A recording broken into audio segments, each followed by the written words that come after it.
Hello friends, இன்றைக்கி முள்ளங்கி சட்னி எப்படி செய்யலான்னு பார்க்கலாம். 2 பெரிய சைஸ் முள்ளங்கி எடுத்துக்கோங்க. தோல் சீவிட்டு நல்லா கழுவிட்டு பொடி பொடியாக கட் பண்ணி வாணலியில் கொஞ்சம் எண்ணெய் சேர்த்து முள்ளங்கியும் சேர்த்து பச்சை வாசனை போக வரலும் வறுக்கணும்.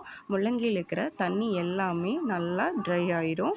இந்த மாதிரி ஆனதுக்கப்புறம் வாணலியில் கொஞ்சம் எண்ணெய் சேர்த்து கடலைப்பருப்பு 1 ஸ்பூன், உளுந்தம்பருப்பு 1 ஸ்பூன் சேர்த்து பொன்னிறமாக வறுத்துக்கோங்க. அது கூட 4 பல் பூண்டு சேர்த்துக்கோங்க. 2 பெரிய வெங்காயம் மீடியம் சைஸில் சேர்த்துக்கோங்க. கருவேப்பிலை கொஞ்சம் சேர்த்துட்டு 5-6 வரமிளகா, 4-5 கீற்று தேங்காய் போட்டு நல்லா வறுத்துக்கோங்க. எல்லாமே பச்சை வாசனை போயிடணும். முள்ளங்கியையும் சேர்த்து நல்லா வறுத்துட்டு தேவையான அளவு உப்பு எடுத்து சேர்த்துக்கோங்க. நல்லா ஆறுனதுக்கப்புறம் மிக்ஸி ஜாரில் மாற்றி கொஞ்சமாக புளி போட்டு அரைச்சி எடுத்துக்கோங்க. கொஞ்சம் கடுகும் கருவேப்பிலையும் போட்டு தாளித்து ஊற்றிங்கன்னா முள்ளங்கி சட்னி ரெடி. தோசை கூட சாப்பாடு கூட ரெண்டுமே சூப்பராக இருக்கும். தேங்க்யூ.